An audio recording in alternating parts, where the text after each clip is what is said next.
That is very close. It's very hard to hold this with one arm. Hey guys, what's up? It's Annika the amputee, and it's been a couple weeks. It's been a rough couple weeks. But I'm here, and I've had shoulder surgery. Don't do that. You just got replacement. Stop. So the surgery actually went better than anticipated. When they opened up my shoulder, there wasn't nearly as much stuff that they had to do, but the stuff that was torn was pretty severely torn. I am in the sling. It's not even been 2 weeks. It's been about a week and a couple days since my surgery. My bandages are off. Maybe I should set you down so you can see them. Bow, bow. You're in my kitchen now. So I have 2 small incisions right here, and then one on the back, and that's all the scars they left. Like I said, not as bad as they thought it was going to be, but still have to do the recovery and physical therapy, and I see my doctor next week, so hopefully I get out of the sling sooner than 4 weeks, because it wasn't as bad as we thought. But in this week and couple days, I've had to learn how to do a lot of things by myself, so I'm going to show you how I do things by myself with one arm and one leg. Let's get started.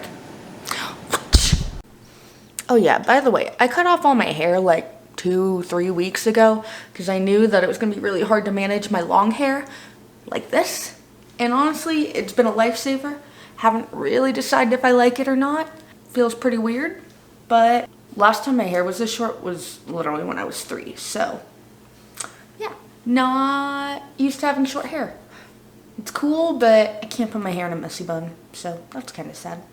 Alright, so the first problem that has been probably the biggest problem, both missing my leg and access to my shoulder, is putting my leg on. Can use a wheelchair, but the problem is I can only push with one hand and I have to drag with my real foot. So just putting on a leg just makes things a little bit easier for me. It means I have to wear my leg more, but you win some, you lose some. I do cheat this a little bit because I tried doing it with just one hand and it took like 700 hours. So I keep my arm in the sling, and I have, as you've seen before, a seal-in liner. And I use my hand still, but I move everything to my hand so I don't move my shoulder too much. So I turn my liner inside out like normal, so kind of just grab and then bring the top of it to pull. And this takes a little bit longer and harder because I can't pull very hard, but once it's inside out, we are good as gravy. And then find the dots. So I don't know if I've ever explained this, but the reason I always find the dots at the front of my liner is because a liner is very stiff when you get it, and so by putting it on the same way every time, it allows your knee to bend at the same angle every time, and it kind of just keeps it from wearing out too long. All right, so I have my little pod for my leg to go into.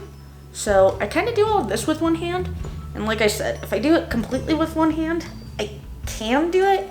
It's just easier to kind of just bring it up to this arm where I still have fingers that work, and then once it gets to a certain spot, I'll pull a little bit harder. Once it gets up there, I am able to pull it up all the way with one hand. And then from there, I have my leg, and I just step into my leg, and we're good to go. Now we can go do more activities.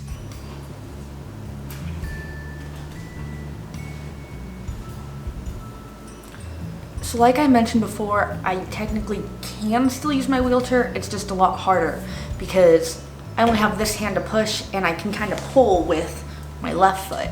Some of you may be thinking, hey Annika, why don't you just take off the foot plate? Well, you see, how wheelchairs are made is the foot plate is so your knees rest comfortably at a 90-degree angle, I guess. I don't know the physics of wheelchairs. But basically, if my foot was on the ground, I'd still be reaching, whether it's a little bit out in front of me or directly underneath me. So just to make it easier for me when I do have 2 arms again, I'm not going to take off the foot plate because I never align it right and it always ends up coming out. and ain't nobody got time for that. But I still do use my wheelchair just early morning before I really feel like putting on my leg, or if I don't really have anything to do, what's the point in putting on my leg? Because I can still get around my house like this, but definitely I'm gonna go on a walk again today. Air quality in Denver is still pretty bad, but going on a walk is helping me mentally, at least a little bit for now. So another thing that I've really had a problem with is getting dressed. So before this is weird, I am wearing a sports bra, so it's not weird. It's not weird. But I am able to take on and off my sling all by myself. It's really important to keep my body, or keep my arm kind of maintained during this process. So taking off a shirt with one arm is a lot harder than I thought. I just do the dude way, like you know how dudes take off their shirts? They kind of just pull from the back over your head, kind of wiggle it off your shirt, your arm, and then feed it through. And the other way, so this is a lot easier to do with tank tops than it is obviously short sleeves or long sleeves. Luckily it's summer, I'm not wearing long sleeves. Take your armhole, and you always do your armhole first, because this arm can hang, but it can't really move. Find your head holes over, and now you're completely dressed and able to put back on my sling. I don't want to put my sling back on. So another big thing I've had a problem with since shoulder surgery is shoes. Luckily, I have several different prostheses, and I can just leave the shoe. This shoe's been on this foot for like a month now. So this foot stays on. Honestly, my other foot has a Croc on it, because Crocs are way easier to handle. You just put in 2-wheel drive on your real foot, 4-wheel drive on your not real foot, and you're good to go. If I really want to wear a Converse, which I did the other day, let's get back a little bit. So, Converse off. Putting it on, a little bit more of a struggle, not too bad. And then I tighten it, and I can do this cross part by myself. And then from here, I do the same thing where I kind of just lean into it and just do quick loop. And I have a shoe on. We can keep going. But Crocs are definitely the answer for 90% of the time. So I gotta say that this room is very dark, and I should probably turn it on before I walk into it. Going to Nubbability the week before my surgery has really helped, because I'm in a dark room again. Because it showed me that pretty much anything's possible with one hand. A lot of the people, a lot of the coaches, a lot of the kids at Nubbability had one hand. I know it's possible to live a fully functional life with one hand, so that's helped me keep motivated when I want to give up on a couple of things. Like I said, I do cheat a little bit because I do have 2 hands still that work. It's just I can't really move my shoulder. So if I can move things up to my hand, I think we're good to go. But here's a problem that I never thought I was going to have. Ripping toilet paper. So come with me. I can't reach over to my toilet paper holder.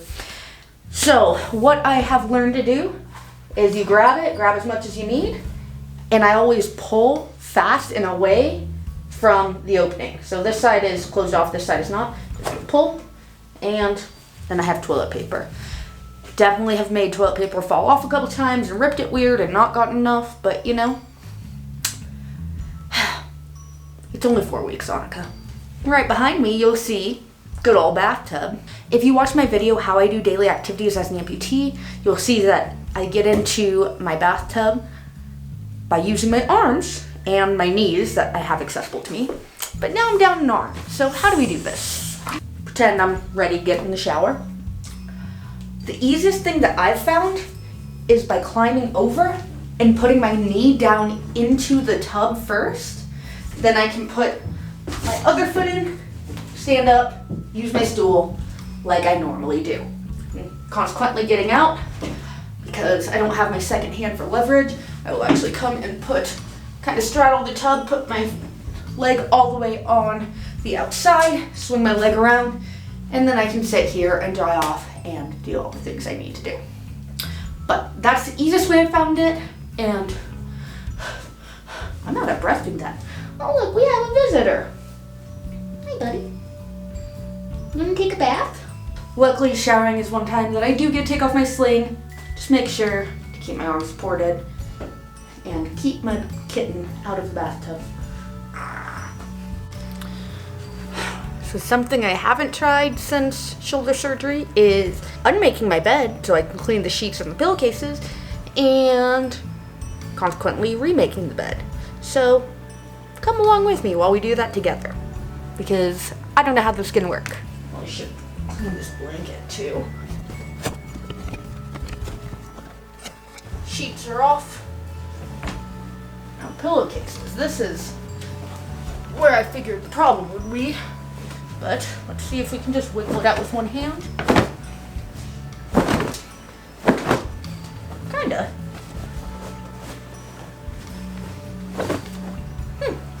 Works for me. Oh, and now we have a cat that's very territorial of when I make the bed. I suppose do the same thing where I grab it with my hand. Ow! Ow! Ooh, yeah, that's the method. Right there. Take your knees and pull on the pillow.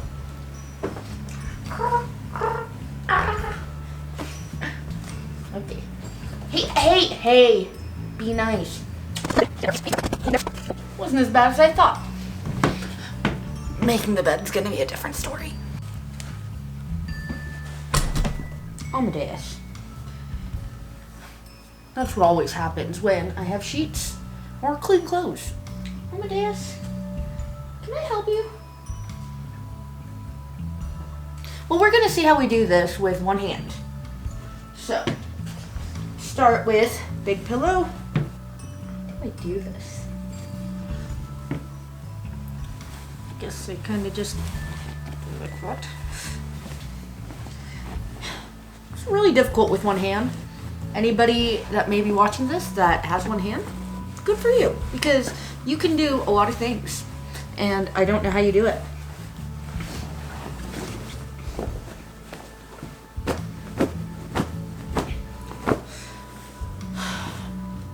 I wash my sheets every single week. This is the worst. It's only 4 weeks of this, Annika. It's only 4 weeks. Now the part that I'm most worried about is the sheets, because I have a feeling they're not going to want to stay on. I'm really regretting having a thick pillow right now. The worst part of having a working hand is I still try to use it when I shouldn't be. Oh, thin pillow.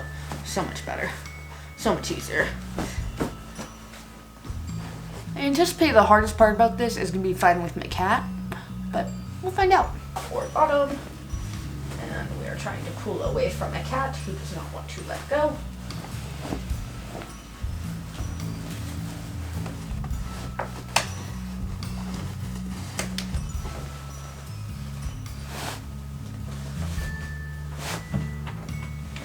Oh no, you're Amadeus. Dude. Why is this so hard? Now tuck! This is by far the worst task I've had to do since shoulder surgery.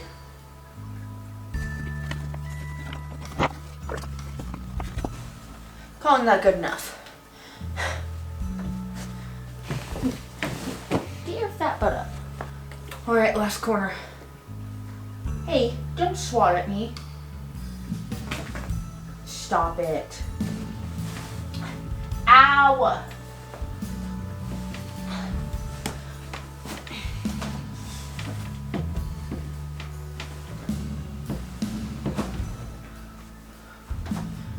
That side wasn't as bad. Yeah, you know, I'm the only person that sleeps in my bed. What do I care what it looks like?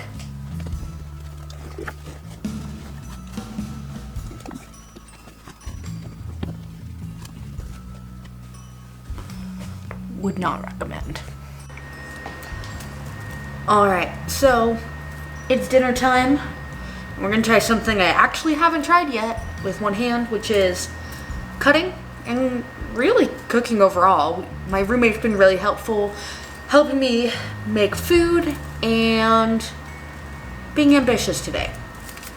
So, here's an onion. Here is my knife. It's not flat. So, let's cut an onion the right way first. It's really hard to get the sawing motion because obviously it's not working. So I kind of just have to jam it down. All right. Cut into half the onion, and now we have a flat surface to work with. That is the hairy side. I keep that side. All right. So far, so good. Now let's peel this guy. Gotta be honest with you guys, after trying to make my bed, I am pretty sore, so I'm probably not gonna use my left arm at all. I peeled off way too much skin, but you know, I don't like onions that much anyways. So I can't really get this going.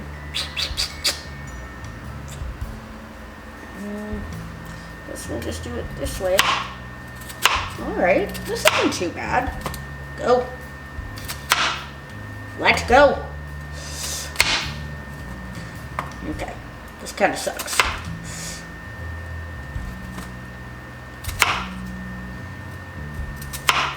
Having two hands is very important for cooking. Alright. Now let's cut the slivers, and I know they're gonna be thick because I couldn't chop it the other way, but it's okay. Because we can just dice from there. Hey, don't flip on me.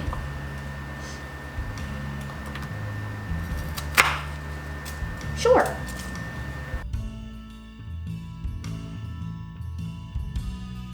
Gordon Ramsay would be really disappointed in my uniformity.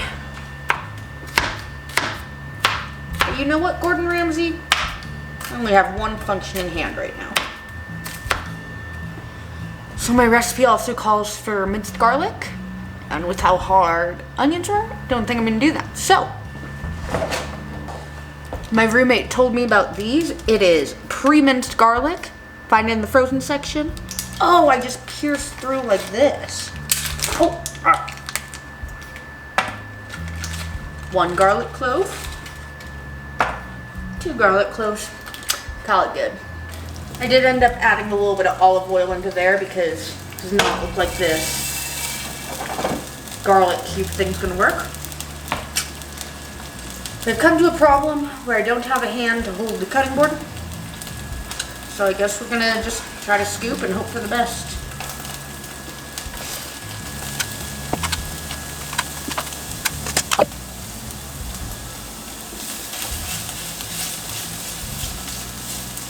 The big thing I'm noticing is as I'm stirring, obviously the pan wants to go with me.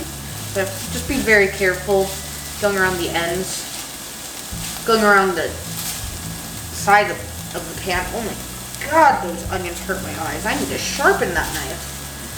Whew.